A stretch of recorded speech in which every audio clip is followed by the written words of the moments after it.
Voilà, bonsoir à toutes et à tous. Merci de participer à ce dernier atelier du jour, atelier dédié au métier de l'art et du design. Merci de vous être connectés. On est maintenant un peu plus d'une trentaine, 36 exactement.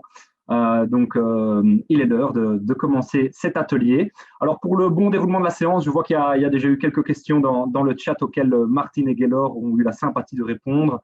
Voilà, pour le bon déroulement de la séance, on vous demande de garder vos micros coupés afin que l'on puisse présenter tous les métiers ainsi que les formations. Mais cela n'empêche que vous pouvez évidemment poser toutes vos questions dans le chat, questions qui seront relayées par la suite lors d'une séance de questions-réponses. Alors, comment va se dérouler la séance? Eh bien, tout simplement, comme je l'ai un petit peu déjà dit, nous allons présenter les métiers. Donc, nos différents formateurs sont présents avec nous ce soir pour vous expliquer quel est leur métier. Et on vous parlera évidemment aussi des formations qui sont proposées à l'EFP, ainsi que les stages, car comme vous le savez, le système de l'EFP, c'est l'alternance, et l'alternance demande une présence en stage également. J'accepte encore quelques dernières personnes. Nous terminerons par une séance de questions-réponses. C'est pourquoi nous vous invitons à poser évidemment toutes vos questions dans le chat. Ne vous en faites pas, on essayera d'y répondre à toutes, du moins au maximum. Alors, sans plus tarder, je vais évidemment vous présenter nos différents intervenants du jour. Parmi nous, Christelle Bosco, qui est donc antiquaire et qui s'occupe donc de la formation antiquaire à l'EFP, qui nous parlera donc de son métier. Elle est accompagnée de Corinne Libert, bijoutière et expert. Christophe Lévy et Hélène Louvier sont là aussi pour nous parler de la formation restaurateur de meubles anciens.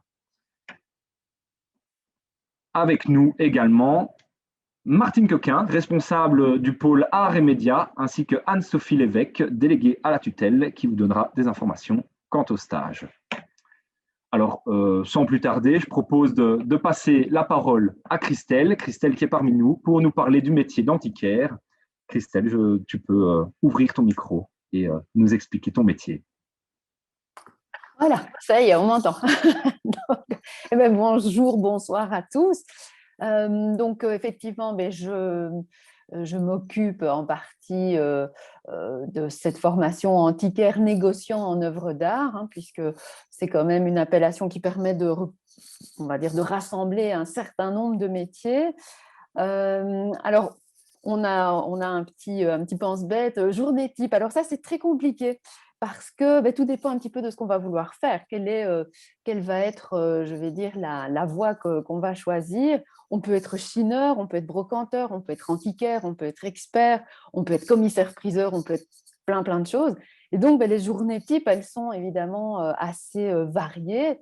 Alors évidemment, pour un très grand nombre d'acteurs de notre métier, on va très souvent fréquenter les brocantes, les salons, les foires. On va passer en revue des dizaines de catalogues de vente pour essayer de trouver l'objet qui va nous intéresser et qui va pouvoir être par la suite revendu à nos clients, à nos amateurs. Alors évidemment, une fois qu'on a trouvé l'objet qui va nous intéresser, il va falloir le décrire, il va falloir le regarder sous toutes les coutures. Donc, on va apprendre à regarder et pas à voir. On va devoir faire des recherches, on va devoir retrouver toute une série d'informations sur l'objet, son histoire, son style, ses caractéristiques propres, son époque, etc. Donc, il va véritablement falloir apprendre à écouter ces histoires racontées par les objets, parce que c'est ça aussi qui est très gai. Ensuite, il va falloir parfois s'occuper de la restauration de ces objets. Parfois, un tableau va nécessiter un nettoyage. Donc là, effectivement, on a en général dans nos carnets d'adresses un tas de gens auxquels on va pouvoir s'adresser, des restaurateurs de peinture, de meubles, de papier. On va parfois devoir faire aussi des encadrements pour, en final, valoriser au mieux cet objet qu'on aura trouvé et le mettre, on va dire, en lumière et trouver l'amateur qui accueillera chez lui cet objet et qui participera un petit peu à cette grande histoire des objets, hein, ce qu'on appelle leur histoire matérielle, qui est souvent toujours intéressante. Alors, dans les avantages de nos métiers, c'est que après une formation comme celle-là, on a mille et une possibilités. Il n'y a pas seulement un métier. Je vous disais, je parlais de chineur, je parlais de brocanteur, je parlais d'antiquaire. Et puis, les formes de nos métiers ont énormément évolué. On peut avoir une boutique, ça c'est peut-être l'image classique de l'antiquaire qu'on a. On peut travailler uniquement sur des salons et sur des foires. On peut travailler en salle de vente. On peut développer du e-commerce avec une boutique en ligne. Donc, vraiment, les possibilités sont multiples et variées. Alors, les contraintes, je ne sais pas s'il y en a vraiment. Je me dis, bon, il faut aimer se lever tôt si on est brocanteur, chineur, parce que les brocantes, ça commence en général assez tôt le matin. Une contrainte, je ne sais pas, moi je trouve que c'est plutôt un avantage, c'est de se dire qu'on n'a jamais fait le tour et que tous les jours, on continue à apprendre et que, allez, oui, je vais trouver une contrainte, c'est que nos maisons ne sont jamais suffisamment grandes que pour accueillir toute notre documentation. Voilà, ça c'est peut-être un inconvénient. Mais voilà, sinon, c'est un métier passionnant parce que tous les jours, on apprend, tous les jours, quand on se lève, on ne sait pas ce qu'on va trouver. Peut-être on va trier des objets à 5-10 euros. Et puis un jour, vous avez un monsieur qui arrive et qui vous ouvre une farde et qui dit, voilà, j'ai gagné ça au jeu. Une madame qui n'avait plus la possibilité d'avoir accès à de l'argent liquide. Ses enfants lui avaient coupé l'accès, disons, à ses comptes. Et donc, quand elle avait des dettes de jeu, elle les payait avec des œuvres d'art. Et le monsieur, il arrive, il me présente un dessin de la main de Rubens. Là, on se dit, voilà, je ne me suis pas levée pour rien ce matin. Alors après, les débouchés, elles sont évidemment, je l'ai dit, extrêmement nombreuses. Et je pense qu'il y a un élément qui est important à bien garder en tête, c'est que notre métier qui semble parfois peut-être réservé à une élite intellectuelle, à des gens très cultivés, des gens qui ont beaucoup d'argent, ce n'est pas vrai. 80% de la population sera un jour amenée à devoir traiter un objet ou une maison parce qu'on est tous un jour amenés à devoir malheureusement vider un appartement, une maison. Et donc, on se retrouve face à des objets et on ne sait pas toujours ce que c'est. Alors, c'est bête de laisser sa chance aux autres, comme je dis toujours. Donc, 80% de la population sera un jour amenée à devoir traiter, on va dire, une succession. Et c'est vrai que peut-être que 20% de la population achète, revend, collectionne. Mais je pense que tout le monde, un jour, sera amené à s'occuper d'objets anciens. Et donc, je pense que c'est vraiment une formation qui est extrêmement riche. Voilà, je pense que j'ai fait le tour de la question et les questions, ce sera pour la suite. Parfait. Merci pour cette explication. On aura compris donc très peu de contraintes pour ce super métier qui est antiquaire. Alors, je vous propose de passer à la présentation du métier suivant, le métier de bijoutier joaillier proposé aussi à l'EFP. Pour nous parler de ce métier aujourd'hui, je crois que Corinne Libert est parmi nous. Corinne, je te laisse la parole. Oui, bonjour. Donc voilà, moi je vais vous présenter le métier de bijoutier joaillier. Eh bien, la journée type pour nous, mais ça dépend surtout du patron formateur en principe ou de vous quand vous serez au métier. Il y a beaucoup de choses à faire, que ce soit en boutique ou à l'atelier. Ça peut partir des préparations, des vitrines, des réparations, des fabrications, du suivi client, des commandes. Il y a quand même énormément de choses à faire, mais voilà, ça dépend évidemment de là où on va tomber. Je veux dire, les avantages du métier, c'est on peut faire vraiment appel à sa créativité dans tous les sens du terme.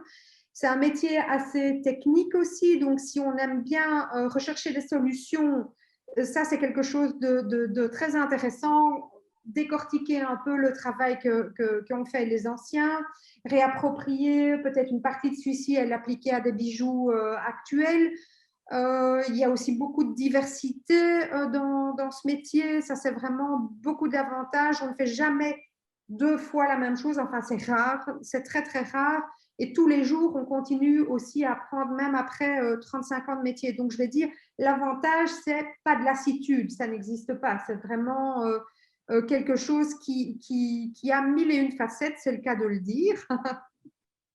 Alors, plutôt les contraintes, je dirais, c'est des contraintes et en même temps des avantages, ça dépend un petit peu comment on se place, mais c'est d'abord une grande polyvalence, donc il faut pouvoir être au four et au moulin, donc recevoir des clients, expliquer ce qu'on va faire, vendre les devis, faire des croquis, travailler à l'établi, faire je veux dire, de la mise en scène avec des vitrines. Donc, il y a aussi, il faut une certaine écoute par rapport aux clients qu'on a en face de soi, pouvoir décortiquer, déchiffrer, décrypter un petit peu ce qu'ils ont envie. Donc, il faut quand même avoir une certaine qualité d'écoute pour ça. Il faut quand même être aussi flexible puisque on va passer de l'établi à la vitrine, au comptoir, en repassant de nouveau à l'établi. Donc, il faut quand même être fort flexible. Donc, tout ça, ça peut être des contraintes, mais aussi des avantages. Hein. Donc, ça, les deux sont intimement liés. Il y a aussi un caractère forcément de rentabilité. Donc, il faut faire preuve, pas dans le début de la formation, mais au fur et à mesure, il faut évidemment que ce qu'on produit puisse être rentable. Alors, par rapport aux débouchés dans le métier, ils sont vraiment multiples. On peut donc faire de la vente, du design, des réparations, des créations. Il y a vraiment du prototypage, il y a vraiment plein de choses. Et je vais dire que la formation qu'on offre au centre peut être aussi un tremplin vers des perfectionnements, donc des formations en perfectionnement, comme le sertissage, la gravure, l'émail. Donc, nous, on va vraiment donner les bases et après, selon, je vais dire, les affinités de chacun, on peut aller encore plus loin que ça et se perfectionner dans un des nombreux domaines que renferme la bijouterie et la formation. Alors, comment se passe la formation chez nous? Eh bien, on a un jour au centre, donc avec une partie théorique et une partie pratique, et le reste est en alternance. Maintenant, on peut aussi imaginer de pouvoir être son propre patron. C'est toujours l'idéal d'avoir un patron formateur pour aller plus loin et avoir plus d'heures de maîtrise du sujet. Mais in fine, on peut aussi être son propre patron à la fin de la formation. En tout cas, c'est là-dessus qu'on vise. Et comment se passe la journée? Donc, les 4 autres jours en entreprise, ça dépend aussi du patron formateur et d'où on tombe à la fois pour ce qui est des contraintes techniques, mais aussi par rapport à, je vais dire, au fil conducteur du magasin dans lequel on se trouve. On va peut-être se retrouver dans quelque chose de très design ou au contraire de très classique. Donc, une journée type, c'est difficilement, on peut difficilement la décrire parce que ça dépend vraiment de ce qu'on veut et de ce qui va nous être demandé. Donc, voilà en gros pour les grandes lignes. Parfait, merci Corinne. Voilà, donc je vous rappelle que si vous avez des questions évidemment par rapport au métier de Corinne ou de Christelle, hein, donc bijoutier, joaillier et antiquaire, vous pouvez évidemment les poser dans le chat, on les relaiera pendant la séance de questions-réponses. Bon, sans plus tarder, je propose de passer à notre troisième et dernier métier du jour, le métier de restaurateur de meubles anciens. Alors là, pour le coup, nous avons 2 formateurs qui sont présents pour le présenter, à savoir Hélène et Christophe. Alors, qui veut prendre la parole en premier? Bon, évidemment, je vais proposer honneur aux dames. Hein, donc, oui, Hélène, si tu souhaites commencer. D'accord. Voilà, je vous laisse la parole. Voilà, bonjour à tous. Voilà, donc moi, je suis à la base historienne de l'art et je suis maintenant à mon compte comme restauratrice de meubles anciens. Donc, je peux un peu vous expliquer en quoi ça consiste. Donc, le restaurateur de meubles anciens a vraiment beaucoup de chance parce que c'est quand même le meilleur des métiers, parce que c'est un métier extrêmement polyvalent, enfin un petit peu comme créateur de bijoux, un peu comme antiquaire finalement. Mais ce qui est vraiment intéressant, c'est que vous alliez deux facettes finalement qui ne sont pas si souvent que ça remises ensemble. C'est le côté pratique. Travailler sur un meuble et voir après le résultat, c'est quand même quelque chose qui est toujours très épanouissant parce que vous voyez le travail accompli. Donc ça, c'est vraiment un truc très intéressant. Mais il n'y a pas que ça, parce que vous allez devoir aussi faire des recherches, vous allez devoir vous questionner sur le type de meubles, les matériaux, etc., le type de finition. Et ça, c'est vraiment intéressant. Alors, les journées types. Mais en fait, comme pour les autres métiers, c'est des journées qui sont tout à fait, elles sont souvent différentes les unes des autres parce que d'abord, il faut y aller. Bon, d'abord, on va avoir un client qui va vous contacter et qui va vous demander d'aller faire un devis. Et donc, là, c'est toujours la surprise. Vous allez avoir des meubles. Quel meuble vous allez avoir, qu'est-ce que vous allez devoir faire sur ce meuble? Donc, d'abord, réaliser les devis, etc. Expliquer le type de restauration à faire. Et ça, pour le coup, ça, Christophe en parlera aussi, bien sûr, sûrement mieux encore. Ce qui est intéressant, j'ai vu dans le chat, on en reparlera après, mais qu'il y avait une question par rapport à la restauration de meubles anciens et puis le genre de relooking de meubles plus contemporains. Eh bien, c'est des choses qu'on peut faire, bien sûr, on peut faire les deux. Mais c'est vrai qu'avec les meubles anciens, il y a aussi des choses un petit peu particulières. Il y a le côté, justement, l'ancienneté du meuble, l'authenticité du meuble à toujours préserver. Le meuble n'a pas vraiment souvent la connotation, oui, vous entendez mon pigeon, c'est rien, d'être une œuvre d'art, et pourtant, dans certains cas, c'est une véritable œuvre d'art. Et donc, dans certains cas, il faut vraiment le traiter comme une œuvre d'art. Donc, on ne peut pas faire n'importe quoi, on doit vraiment adapter ses interventions pour faire le minimum, mais de faire en sorte qu'on le rende plus beau et réparer éventuellement les parties qui ne fonctionnent plus. Dans d'autres cas, quand le meuble est un petit peu plus commun, c'est pas bien de dire ça, mais bon, voilà, qui a un peu moins de valeur en tant qu'œuvre d'art, alors là, on va être un petit peu plus libre de ses actions parce que justement, on ne va pas faire varier la valeur du meuble en fonction de ses réparations. Je vous donne un petit exemple. Normalement, un meuble ancien est considéré comme authentique quand il n'y a pas 20% de matière première qui a été remplacée. Donc, 20%, ça va vite, genre un pied, etc. Et donc, c'est des choses qu'on doit bien réfléchir avant de faire une action. Et ça participe au fait que ce métier est absolument passionnant parce que vous avez peut-être des meubles qui sont similaires, mais vous n'allez pas avoir forcément les mêmes dégâts. Et en fonction des dégâts, en fonction du meuble, vous allez à chaque fois proposer des interventions qui sont complètement ciblées. Après, dans votre journée, vous allez à votre atelier et donc vous travaillez en général. C'est mieux si vous avez une formation d'ébénisterie, et là, Christophe, qui est ébéniste, vous en parlera. Mais moi, par exemple, qui n'avais pas de formation d'ébénisterie, je peux m'en sortir avec finalement très peu de machines, que de l'électroportatif, pas des gros outils. C'est sûr que ça me ferme certaines portes, que les gens qui sont restaurateurs et ébénistes peuvent avoir, mais on peut donc finalement travailler avec très peu de matériel. On a besoin finalement de très peu de matières premières parce qu'on ne crée pas quelque chose de nouveau, on ne fait que de la réparation. Donc souvent, ce sont des petites choses qui sont rajoutées, qui sont éventuellement des petites greffes, etc. Et donc, c'est avant tout votre main-d'œuvre qui va… voilà, vous allez gagner votre vie avec votre main-d'œuvre, mais vous n'allez pas tellement devoir gérer des stocks, etc. Oui, il y a toujours bien des petits stocks, mais ce n'est vraiment pas énorme, ce n'est pas une grande partie dans le métier. Les contraintes… disons on peut tellement tomber sur des choses très différentes qu'il faut pouvoir… en plus, il y a parfois des techniques disparues, on ne sait plus trop bien comment ça a été. Donc, il faut toujours avoir l'esprit ouvert. Parfois, on pense qu'on a une bonne solution et en fait, ça ne va pas. Et donc, il faut repenser autre chose. Donc, toujours rester humble face au travail et essayer d'apprendre chaque jour et d'essayer de s'adapter par rapport au meuble. La contrainte aussi, c'est par rapport à le matériel que vous devez acheter, c'est pas énorme. Mais il faut quand même un espace, il faut quand même un espace de travail relativement grand parce que parfois, vous avez des grands meubles. Les débouchés, eh bien, honnêtement, je me suis installée dans mon petit village, fin fond du monde. Et j'étais étonnée de voir à quel point il y a de la demande.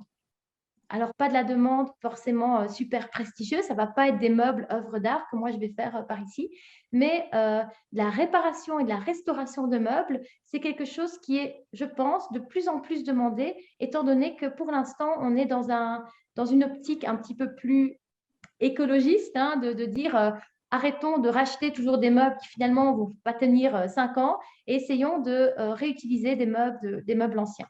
Voilà, je vais laisser maintenant la main à Christophe parce que j'ai déjà beaucoup parlé. Oui, mais tu as dit l'essentiel. Moi, je vais rebondir sur l'ébénisterie aussi. Donc, le fait d'avoir l'ébénisterie en plus du métier de restaurateur, je prends souvent cet exemple, c'est comme si on demandait à un médecin de ne pas connaître l'anatomie.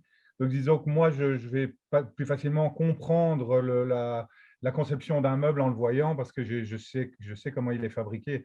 Néanmoins, dans la formation, je donne des cours de dessin avec des exemples d'assemblage, tout ça pour que les élèves comprennent mieux. Donc, on pallie à ça. Et en restauration, franchement, on arrive à connaître quand même toutes les techniques et ça fonctionne quand même. Alors, ce que je voulais dire aussi, c'est qu'en restauration, il y a une autre chose qui est vraiment avantageuse et qui est très chouette, c'est qu'on a tendance à toucher beaucoup de matières différentes. Donc, le bois, évidemment, mais le bois sous plein de formes, plaquage et massif et tout ça. Évidemment, il y a des bois qu'on ne peut plus utiliser parce qu'on en a tellement profité les siècles passés qu'il n'y en a presque plus, il faut faire attention. Mais bon, il n'y a pas que le bois, il y a aussi on touche le verre, s'il y a une vitre cassée, on apprend à réparer une serrure, à faire une clé, à souder, parce qu'un meuble, il faut le fermer de temps en temps, donc ça, c'est très chouette. On devient un peu expert aussi en mobilier. Finalement, les antiquaires font souvent appel à nous parce que nous, finalement, on voit les meubles de l'intérieur, on les démonte et on voit des choses de temps en temps que les antiquaires ne voient pas.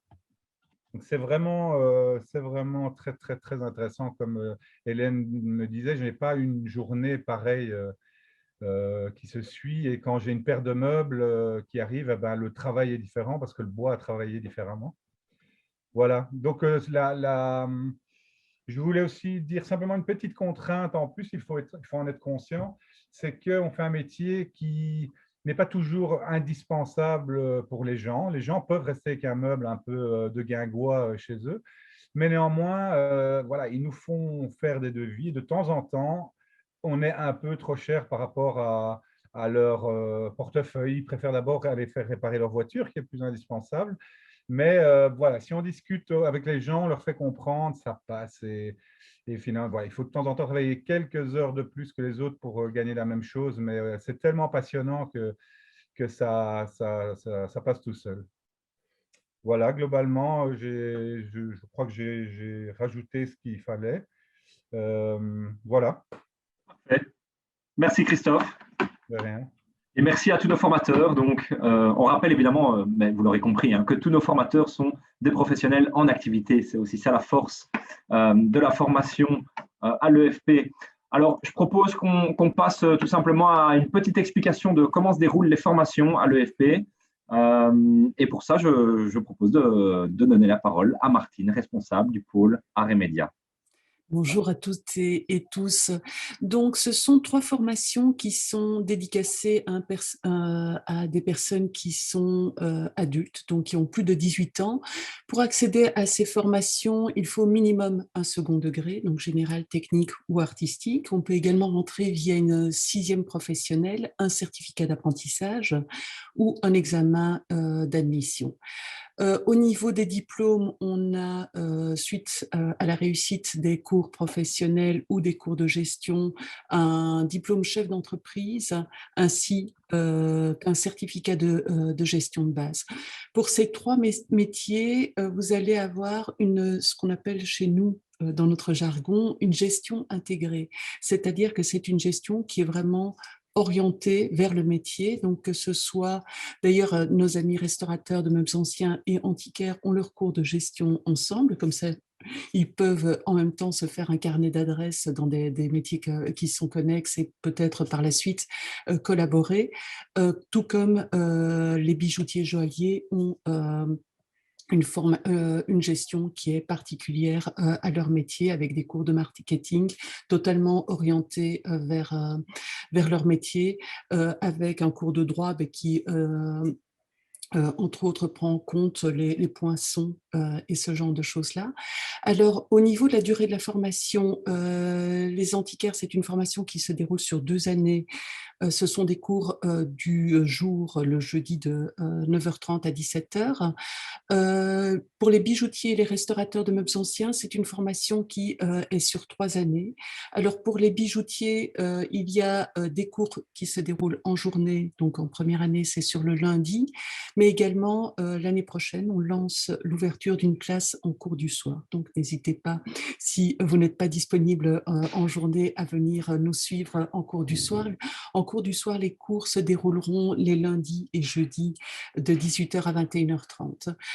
Les restaurateurs de meubles anciens, les cours se déroulent en journée, les jeudis et vendredis. Si nous avons beaucoup d'inscrits en première année, les cours de pratique démonstrative, eux, se dérouleront, pour une question de disponibilité de l'atelier, se dérouleront sur le lundi également de 9h30 à 17h. Je pense que nous n'avons pas parlé, si je ne m'abuse, pour les antiquaires, et je pense que Christelle va pouvoir rebondir sur le carnet de visite que nous demandons, parce qu'effectivement, il n'y a pas de pratique en entreprise qui est obligatoire pour ce métier. Par contre, un certain nombre de visites et un carnet devra être rentré 2 fois par an. Donc, au niveau des visites, ce sont aussi bien des salles de vente que des brocantes, que des musées ou des expositions ou des antiquaires à visiter. Et il faut rebondir sur des catégories d'objets qui sont également différentes.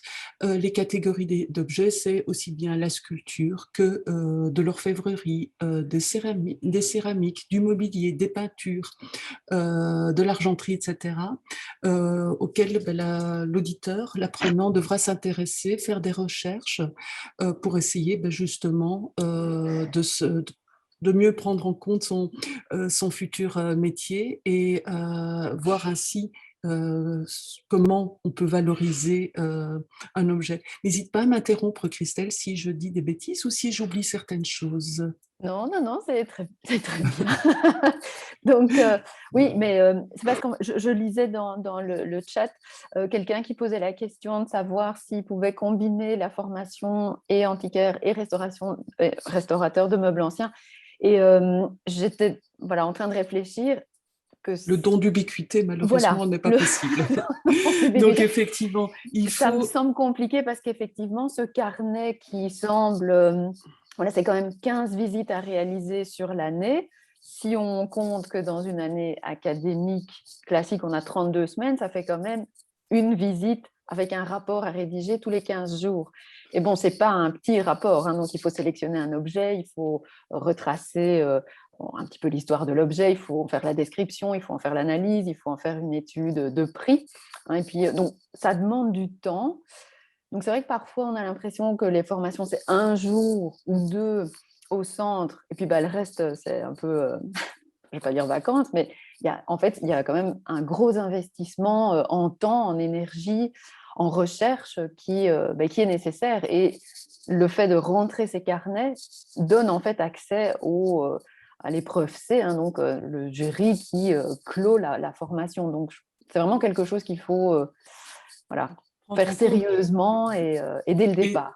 Et surtout que nos amis restaurateurs de meubles anciens ont tous leurs cours de théorie qui se déroulent le jeudi. Donc, comme la présence au cours est obligatoire chez nous, c'est important de prendre cela en compte. Mais vous avez des cours d'histoire du mobilier dans les 2 sections. Et donc, vous aurez la chance de connaître les styles immobiliers, que vous suiviez la formation antiquaire ou la formation restaurateur de meubles. Et ça, c'est une chance. Voilà. Et par contre, on peut suivre une formation suivie de l'autre. Tout à fait. Et donc faire ébéniste, antiquaire et restaurateur de meubles anciens, comme ça, c'est le grand chelem. Il y en a qui font ça, ils ne font pas forcément toute la formation, mais au moins une année, ça se fait. Oui, merci. Merci, mais c'est moi qui posais les questions, je m'excuse d'intervenir, mais j'ai 55 ans, si je dois faire en série les 2 formations, ça me fait long. De 3 plus 1, ça fait 4 ans. Nous sommes très sympathiques et vous allez voir, on s'attache. Oui, mais quand j'aurai fini, je devrais prendre ma pension. Vous avez encore une sacrée marge de manœuvre. Merci, c'est gentil.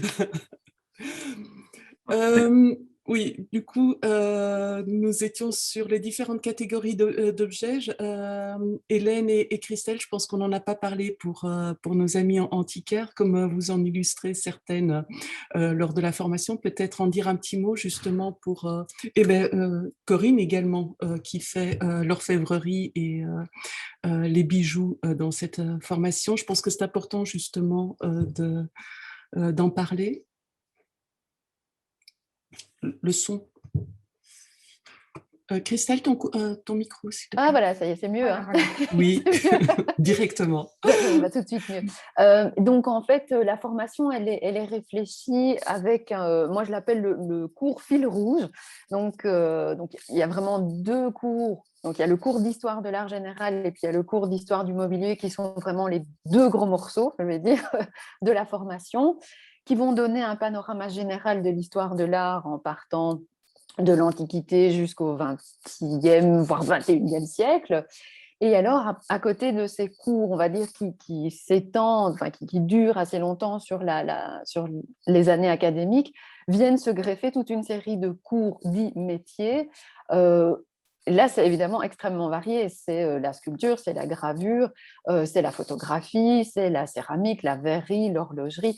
Donc, voilà. Et tous ces métiers viennent un petit peu se connecter au grand fil rouge de l'histoire de l'art. Et ça permet, alors évidemment, faire le tour de tous les domaines et tout savoir quand on a fini la formation, c'est impossible. Mais en tout cas, on aura eu, je vais dire, une mise en bouche, on va donner l'envie et peut-être l'idée aussi de se dire, bah, tiens, moi, le domaine de la gravure, j'y connais rien, je ne connais pas, mais ça me paraît drôlement intéressant et je vais peut-être me perfectionner dans ce domaine-là. Donc, il y a vraiment cette idée, voilà, d'avoir une vue générale et puis des cours spécifiques.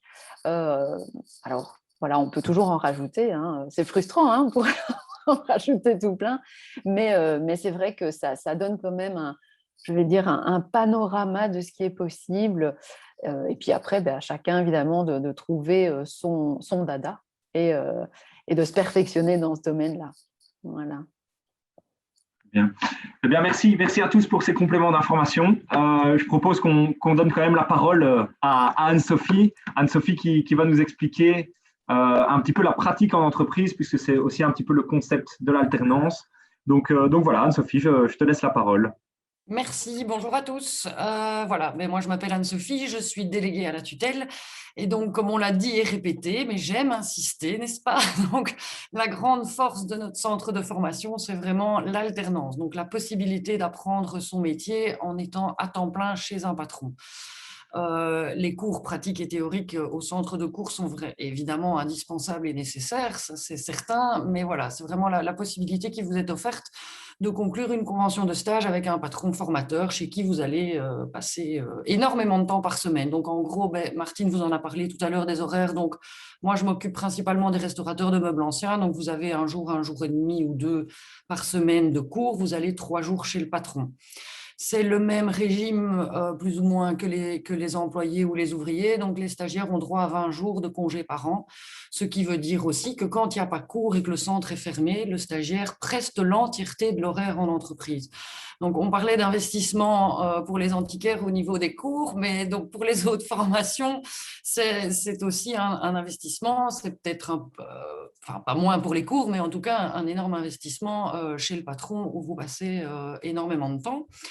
Je ne vais pas rentrer dans les détails, mais donc c'est bien le patron qui assure contre les accidents, etc., qui fournit les outils pour travailler chez lui et qui s'engage évidemment à vous former dans le métier. Je voyais passer une question tout à l'heure. Bon, évidemment, on est dans des métiers d'art et d'artisanat, et donc je ne vais pas vous mentir, on n'a pas énormément de patrons, en tout cas en restaurateur de meubles anciens. On en a toujours quelques-uns avec lesquels on tourne. Chaque année, il y a des nouveaux patrons aussi. Les jeunes les stagiaires trouvent des nouveaux patrons avec lesquels on n'a jamais travaillé. Ça, c'est toujours faisable, mais c'est vrai que ce ne sont pas des sections où il y a énormément de patrons non plus. Mais voilà, ça ne doit pas vous décourager. Et il y a d'autres moyens aussi pour obtenir cette pratique. Voilà, la convention de stage, donc pendant la convention de stage, vous serez rémunéré par votre patron. à savoir que comme le stage est obligatoire, vous conservez vos allocations familiales, en tout cas la première année. Et pour les personnes qui seraient en réorientation professionnelle ou en tout cas au chômage et qui touchent le chômage, il y a aussi moyen d'introduire des demandes de dispense pour conserver ces droits au chômage. Voilà, j'ai certainement oublié des choses, mais je pense avoir fait un tour assez général. De toute façon, rassurez-nous, pour répondre aux questions. Rassurez-nous quand même, Anne-Sophie, un apprenant qui est motivé et qui a envie d'un stage, il en trouve un. Oui, oui, tout à fait. C'est pour ça que j'essaye. Alors, j'aime toujours bien, je n'aime pas mentir. Donc, je ne vais pas dire, voilà, il y a quand même des métiers dont notamment je m'occupe, la plomberie, la menuiserie, les métiers du bâtiment, où c'est quand même nettement plus facile. Maintenant, donc, je n'aime pas mentir et dire, oui, oui, vous inquiétez pas, vous allez trouver. Maintenant, c'est pour ça que je disais qu'on on a des patrons avec lesquels on travaille et qu'il y a vraiment un roulement et chaque année ou tous les 2-3 ans, quand les jeunes sortent, etc., reprennent. Donc ça, c'est super. Mais voilà, évidemment, quand on est motivé, on trouve. Maintenant, ça reste des métiers. Il y a pas mal de stagiaires qui sont sortis de notre formation, Martine les connaît, et qui se sont lancés comme indépendants. Donc, ça ne veut pas dire non plus qu'il n'y a pas de débouchés. Et Hélène, je pense, en a parlé aussi tout à l'heure. Mais voilà, c'est comme, bon, il y a beaucoup de métiers où ce n'est pas toujours évident quand on veut se lancer dans le métier de pouvoir directement engager un stagiaire. Il faut quand même savoir que le stagiaire a un coût, en tout cas pour le patron. Donc voilà, ce n'est pas toujours évident pour quelqu'un qui sort ou qui vient de s'installer de se lancer de prendre directement un stagiaire en formation. Mais par contre, ce que moi je trouve super, mais je pense que les anciens stagiaires aussi, c'est que souvent ceux qui ont eu des stages ou qui ont établi des contacts gardent des contacts avec leur ancien patron. Soit ils travaillent, ils partagent l'atelier, ou il y en a une il y avait une patronne qui était assez âgée, donc qui a pris sa retraite, et c'est son ancienne stagiaire qui a un petit peu repris, je ne sais pas si elle a vraiment repris le fonds de commerce, mais en tout cas, ils partageaient l'atelier, etc. Donc voilà, j'ai cette année encore un patron qui arrête son activité, c'est repris par un ouvrier. La stagiaire, je pense, va continuer à travailler. Alors, j'ai envie de dire presque peu importe le statut, hein, je ne sais pas si elle sera engagée avec un CDI ou si elle va continuer à collaborer en CDD, mais en tant qu'indépendant, mais voilà, il y a des choses et des liens qui se créent, et donc voilà, ce n'est pas évident de trouver un patron, mais je ne suis pas en train de dire que c'est impossible et je ne suis pas en train de dire qu'il n'y a pas de débouché. Voilà. Non, mais c'est vrai, c'est important de le préciser, effectivement, qu'il faudra être motivé et s'accrocher pour trouver son stage. Bon, moi, eh bien… J'ai une chose à dire. Oui, Christophe, je t'en prie. Moi, à l'atelier, je travaille entre autres avec des anciens stagiaires et anciens élèves qui travaillent maintenant avec moi, et je travaille aussi avec d'autres anciens élèves qui ont des ateliers ailleurs, et on a toujours des contacts. C'est ça qui est vraiment très chouette dans ce métier, c'est que c'est un travail voilà, d'échange, aussi d'information et de matière tout le temps. Il faut rester connecté. De réseautage, donc. Voilà. Parfait. Merci Christophe. Eh bien donc, voilà, le temps file effectivement, et je pense qu'il est l'heure de passer à la séance de questions-réponses. Alors j'ai vu que le chat n'a pas arrêté de tourner, c'est bien, on est avec pas mal de curieux. Je pense qu'il faut être un peu curieux aussi pour ces métiers-là. Et donc voilà, Gaylor, je ne sais pas si tu as relevé 2-3 questions auxquelles on n'aurait peut-être pas répondu, ou 2-3 questions qui te semblent importantes d'être relayées. Alors, j'ai essayé effectivement de relever un maximum des questions, mais c'est vrai que le chat a fusé dans tous les sens. En tout cas, c'est super chouette parce que du coup, on a un public qui est effectivement très réactif. Donc, j'ai essayé de cibler notamment des questions de regrouper les questions par rapport aux différents métiers. Donc, je vais commencer peut-être par les antiquaires. Qu'est-ce qu'on n'a pas encore répondu? Anne-Sophie Lévesque a répondu notamment sur la question de la facilité à trouver des stages. Donc, voilà. Une des questions était: bonjour, est-il préférable d'avoir un master pour devenir expert en objets d'art, ou bien cette formation seule ouvre-t-elle déjà les portes à ce métier? Alors, voilà une question intéressante qui va tout de suite m'obliger à faire une réponse. Alors, je ne sais même pas comment il faut dire. En Belgique, le statut d'expert en œuvre d'art n'existe pas. Donc, il n'y a pas d'accès à la profession. Donc, voilà, ça c'est déjà la première chose. Ce n'est pas un métier reconnu, ce n'est pas un titre reconnu. Alors, la formation, c'est un très bon point de départ. Maintenant, si on peut combiner cette formation à un stage, le stage, c'est la meilleure des écoles. C'est là que vous allez apprendre le plus de choses parce que vous allez avoir des objets entre les mains, vous allez pouvoir les manipuler. Et si vous avez un maître de stage qui s'intéresse à votre avenir, vraiment, voilà, ça, c'est le parcours idéal. Maintenant, est-ce qu'il faut un master en histoire de l'art? Si vous l'avez, tant mieux. Si vous ne l'avez pas, c'est pas grave. On n'est pas en France, parce que c'est aussi ça la différence. Souvent, on se dit, tiens, moi, je voudrais être commissaire-priseur. Ça fait rêver. On se dit, moi, je voudrais adjuger des ventes, etc. Pensez au documentaire sur le Salvatore Mundi. Adjuger une pièce à 400 millions de dollars, tout le monde voudrait le faire. Mais en Belgique, ce n'est pas aussi cadré qu'en France. En France, vous devez avoir un master en histoire de l'art, vous devez avoir un master en droit, vous devez avoir passé un examen professionnel et vous devez acheter votre charge. En Belgique, ce n'est pas du tout ça. Donc, pas de stress. La formation, je pense que c'est un excellent point de départ, mais il faut bien se rendre compte que vous allez continuer à étudier toute votre vie, à lire et à apprendre, voilà, parce qu'on ne fait jamais le tour. Voilà, ce n'est pas nécessaire, mais c'est très bien parce qu'un master, ça apprend à apprendre. Moi, j'appelle ça comme ça. Voilà. Voilà. Merci Christelle. Et donc, autre question, notamment, pour faire l'étude d'objets, est-ce qu'ils doivent les acheter ou bien Non. base de photos? Non. Pour le carnet de visite, non, il ne faut pas acheter les objets. Voilà. Maintenant, de l'expérience que j'ai des carnets de visite, certains l'ont fait, mais dans les objets, on peut absolument s'intéresser à tout. Vous n'êtes pas obligé d'aller prendre des pièces de musée qui valent des dizaines de milliers, voire des centaines de milliers d'euros. Il y a des auditeurs qui l'ont fait, et donc qui ont acheté l'objet et puis qui l'ont remis en vente. Et donc là, on a dans leur fiche, ils tracent un petit peu tout ce parcours, et ça, c'est évidemment génial. Maintenant, non, il ne faut pas acheter. Vous allez dans une salle de vente, par exemple, vous sélectionnez un objet, vous assistez à la vente, donc vous relevez l'estimation, le prix d'adjudication, puis vous faites vos petites recherches dans les références de vente antérieures, et alors vous vous faites une idée du prix en disant, tiens, cette fois-ci, le prix semble avoir monté, peut-être que voilà, c'est un objet qui devient tendance, qui va être cherché, ou au contraire, tiens, j'ai fait une super affaire parce que je l'ai payé on va dire, la moitié du prix des ventes précédentes. Voilà. Mais donc, il ne faut pas du tout acheter, non. Mais c'est une chouette expérience à faire, acheter et revendre. Merci Christelle. Là, maintenant, je vais me tourner plutôt vers nos amis restaurateurs de meubles anciens. On nous posait la question de savoir combien coûte environ le prix du matériel à acquérir pour le métier de restaurateur, pour s'équiper. Alors, je vais répondre à ça. Il y a du matériel neuf qu'on peut acheter. Il faut partie de… C'est pas très cher, en fait. Globalement, ça dépend de la qualité des outils. Mais moi, je prône toujours les brocantes. Maintenant, c'est un peu compliqué de dire ça, mais quand elles vont rouvrir, on peut vraiment acheter des outils d'occasion parce qu'en plus, la qualité des aciers et tout ça était meilleure avant.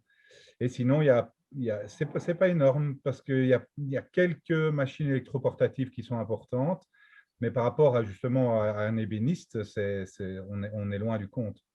Et donc, si on se fait un peu quelques brocantes, un peu de matériel d'occasion et quelques outils que vous ne trouvez pas dans les catalogues en ligne ou bien dans les magasins ici à Bruxelles, je ne sais pas vous dire un prix, mais en tout cas, c'est tout à fait abordable. C'est vrai qu'on a les brocantes, mais même aussi quand on commence à faire sa formation, on dit autour de soi, et il y a toujours bien des gens qui vont jeter des anciens outils. Donc, tout ce qui est ciseaux à bois, etc., c'est important d'en avoir des bons, etc. Et comme dit Christophe, qu'est-ce qu'il faut? Des ciseaux, quelques gouges, des scies, différents modèles de scies en fonction de ce qu'on doit faire. Et finalement, peu d'électroportatifs. Il faut une bonne ponceuse, une scie circulaire, ça en faut une. Il y a quelques éléments qui sont intéressants, des ponceuses, plusieurs modèles, etc. Mais avec ça, vous allez déjà loin. Voilà. Alors, avec le temps, il y a évidemment un petit stock à avoir il faut acheter du plaquage, il faut acheter de la quincaillerie et tout ça. Mais tout ça aussi, il faut essayer de voir s'il n'y a pas des vieux stocks qui se vendent. Il y a des échanges aussi qu'on fait entre personnes de métier, parce qu'on ne peut pas tout avoir. Donc, forcément, si on a tout un groupe d'artisans qui se connaissent, ben, on se téléphone et on se fait des échanges de bons procédés. Et ça marche vraiment très bien dans ce métier si on est un tant soit peu sociable. Et ça dépend aussi où vous travaillez. Par exemple, moi qui travaille dans un endroit très reculé, j'ai pas beaucoup de plaquage parce que c'est tout des meubles en massif et c'est tout du chêne, voilà, tout bateau. Et donc ça, vous n'avez qu'à vous baisser par terre pour ramasser des vieux stocks de vieux chênes, etc. Donc en fait, ça dépend aussi où vous allez vous installer parce que vous n'aurez pas les mêmes meubles à restaurer que vous soyez dans une grande ville, Bruxelles, hein, ou alors en province. Ou en Chine. Ou en Chine. Merci. Encore une petite question pour les restaurateurs. C'est au niveau de la formation. Est-ce qu'on apprend aussi différentes finitions à devoir réparer, comme les tissus, marqueterie, dorure, etc. Donc, je n'ai pas entendu marqueterie et… Marqueterie, dorure, tissu, etc. Alors, marqueterie, oui, parce que ça fait partie du métier de restaurateur. Le tissu, bah, on a de temps en temps c'est un métier lié quand même, parce que dans le métier de garnisseur, c'est un des métiers liés à la restauration des sièges, des fauteuils et tout ça. Donc, le tissu, on apprend un peu à dégarnir, et voilà, mais pas vraiment le tissu, non. On maroufle un peu les meubles. Et c'était quoi le dernier marketing? Les dorures. C'était sur les dorures. La dorure, c'est vraiment un autre métier. Par contre, si on s'y intéresse, on peut apprendre comment ça fonctionne, mais si on veut vraiment le faire bien, c'est un métier à part entière. Parce qu'on peut imiter de la dorure ou faire des petites restaurations d'une dorure, mais il faut faire attention parce que c'est un procédé très particulier avec toute une préparation, et on ne peut pas faire de la dorure convenablement si on n'a pas appris la technique. Donc, voilà, on peut… Et ça demande un matériel spécifique, il faut une habitude, un savoir-faire, vraiment des gestes précis avec la dorure, etc. Donc, comme dit Christophe, pour des tout petits éléments, à la limite presque du maquillage, mais pas vraiment pour refaire une belle dorure, ça demande beaucoup de choses vraiment particulières. Ouais, la sculpture, par contre, en dorure, on en vient souvent à faire des réparations de sculpture, par exemple pour un beau miroir, avant de redorer. La sculpture, elle est liée à la restauration de meubles. Ça, on en fait, ouais. La sculpture sur bois, forcément. Merci. Je vais donc me tourner vers les bijoutiers. Je vois que le temps tourne, donc j'essaie de faire au plus court, sinon on va mettre tout le monde en retard, peut-être pour l'apéritif. Au niveau de la bijouterie joaillerie, une des questions qui revenait, c'était notamment peut-être le coût du matériel à acquérir pour le métier de bijoutier. Alors, comme matériel de départ, il faut compter pour la première année à peu près pour 250 €. Ça, c'est vraiment le minimum minima.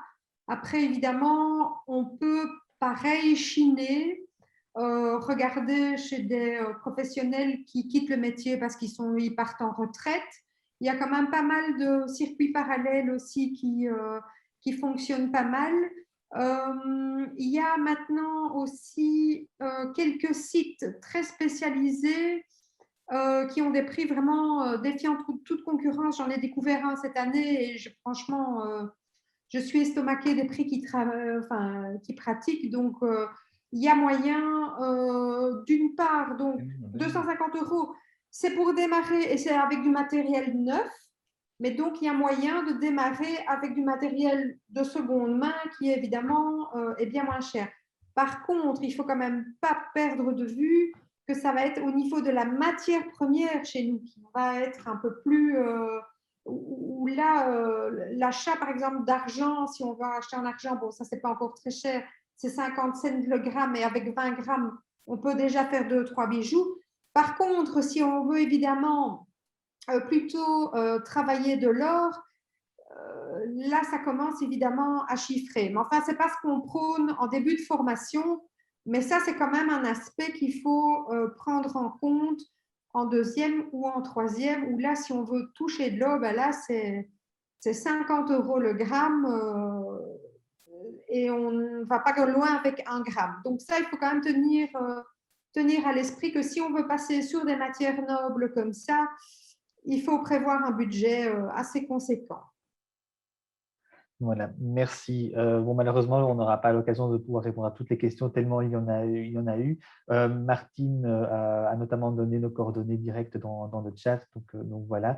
Du coup, je redonne la parole à Charles pour la suite des hostilités. Merci, Gaylor.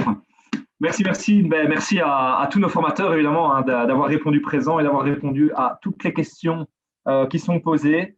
Alors, les inscriptions, ben, évidemment, c'est le plus important, j'ai envie de dire, à l'heure actuelle.